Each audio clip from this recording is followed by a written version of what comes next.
প্রহর হেসে জিজ্ঞেস করল অথৈকে। হাসিটা ভীষণ রহস্যময় মনে হলো অথৈর কাছে। পরক্ষণেই মনে হলো সবই স্বাভাবিক, শুধু সে নিজেই গোলমেলে চিন্তা ভাবনা নিয়ে ঘুরে বেড়ায়।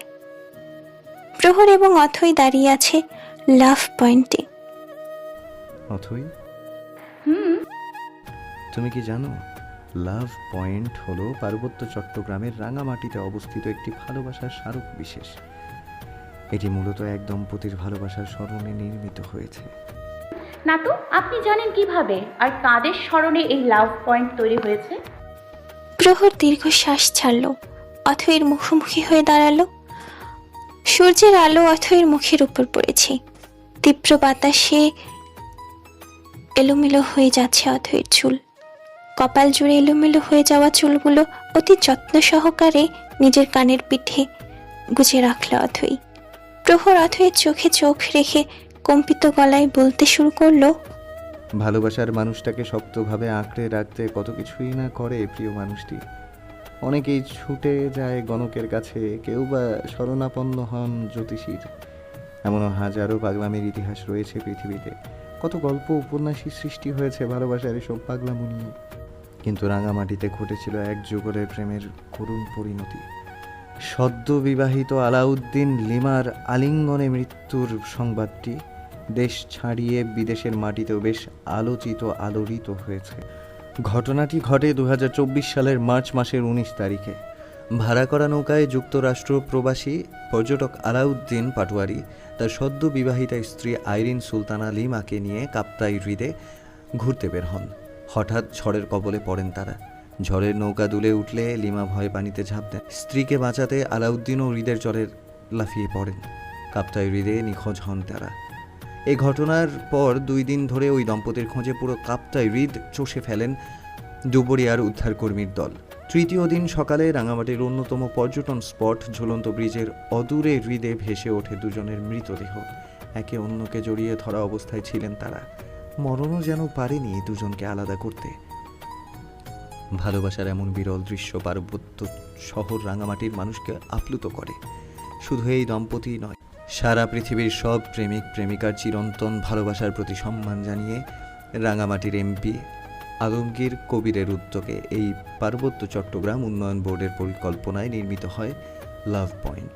আলাউদ্দিন লিমার ভালোবাসার গভীরতা তাদেরকেও যেন ছুঁয়ে যায়। পৃথিবীতে মানব মানবীর শাশ্বত ভালোবাসার মাহাত্ম্য নতুন করে তারা উপলব্ধি এখন কেউ বা চুপিসারে, কেউ বা প্রিয়জনের হাত ধরে লাভ পয়েন্টে ছুড়িয়ে দিয়ে আসে তারা। আর চাবি ছুঁড়ে ফেলা হয় হৃদয়ের জলে। এভাবেই ভালোবাসার মানুষটিকে আঁকড়ে রাখার নিরন্তর চেষ্টায় থাকেন প্রিয় মানুষটি।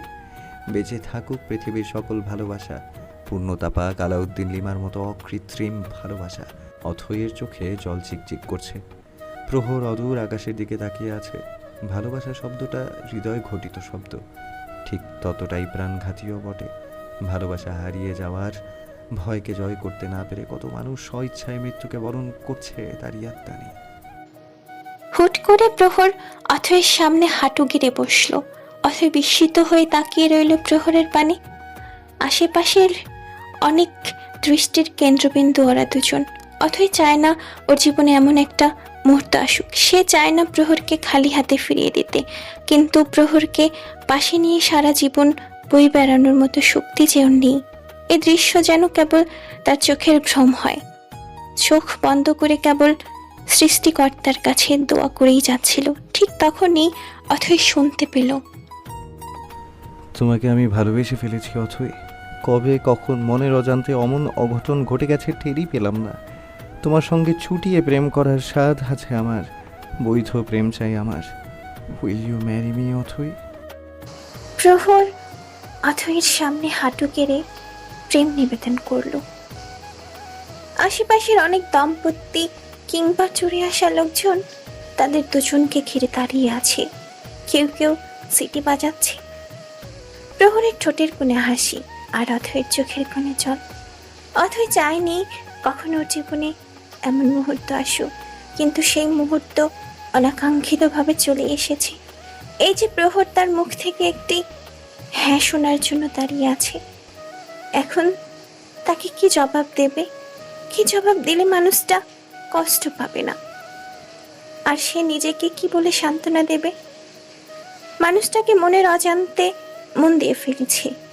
যেই প্রহর মির্জাকে দু চোখে সহ্য হতো না, সেই প্রহর মির্জাকে আজ ভালো লাগছে। মনে হচ্ছে তাকে নিয়ে বাকি জীবনের পথ চলা হোক। আই এম সরি, আমি অন্য কারোর সাথে কমিটেড। কথাটি বলে অথই দু হাত দিয়ে মুখ থেকে হাউ মাউ করে কেঁদে ফেলল। প্রহর স্তব্ধ হয়ে গেছে।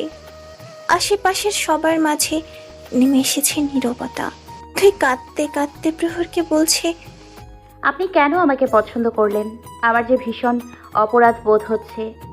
প্রহরের মনে এতদিন একটু হলেও আশা ছিল অথইকে সে পাবে, কোনো না কোনো একদিন অর্জন করতে পারবে। কিন্তু আজ এই সব আশা সবগুলো ধুলোয় মিশে গেছে। প্রহর উঠে দাঁড়ালো, চোখের কোণে জমে থাকা জল মুছে ফেলল। অথয়ের সামনে এসে শান্ত সুরে বলল, ডোন্ট ক্রাই অথই, প্লিজ কান্না করো না। তোমার মাঝে অপরাধবোধ থাকার কোনো প্রয়োজন নেই। আমিই পাগল, কোনো কিছু না বুঝে শুনেই তোমাকে মন দিয়ে বসেছি। তুমি কি আমার কথা শুনতে পাচ্ছ অথই? শেষের কথাগুলো অথই দু বাহু ঝাঁকিয়ে জিজ্ঞেস করলো। অথই মুখের সামনে থেকে হাত সরিয়ে প্রহর চোখের দিকে তাকালো। দুজনের চোখাচোখি হলো, দুজনের চোখেই ভেজা। অথই আবারও হু হু করে কেঁদে ফেলল। প্রহরের বুক ভেঙে আসছে। ওর জীবনের সবচেয়ে ভয়াবহ এবং বিশ্রী মুহূর্ত বুঝি আজকের দিনে অথয়ের চোখে জল দেখায় হলো। যে মানুষটাকে বুকের অতি সুপ্ত জায়গায় লুকিয়ে রেখেছে ভালোবেসে, সেই মানুষটার চোখের পানি কি করে সহ্য করবে প্রহর? প্রহর অথয়ের চোখের পানি মুছে দিল। খুব স্বাভাবিকভাবেই অথয়কে বলল, আমাদের ফিরতে হবে অথই, সবাই অপেক্ষা করছে আমাদের জন্য। প্রহর সরে দাঁড়ালো। অথই আকাশের দিকে তাকালো। সন্ধ্যা নামছে পৃথিবীর বুকে। পূর্ব আকাশে রক্তিমালয় ভরে উঠেছে। আজকের বিকেলটা কেমন বিষণ্ণতায় ঘেরা। অথই আর কিছু ভাবতে পারল না। ওর দু চোখ আবারও জলে ভরে উঠল। প্রহর অথইকে সঙ্গে নিয়ে তবলছড়ি বাজারের উদ্দেশ্যে রওনা হলো।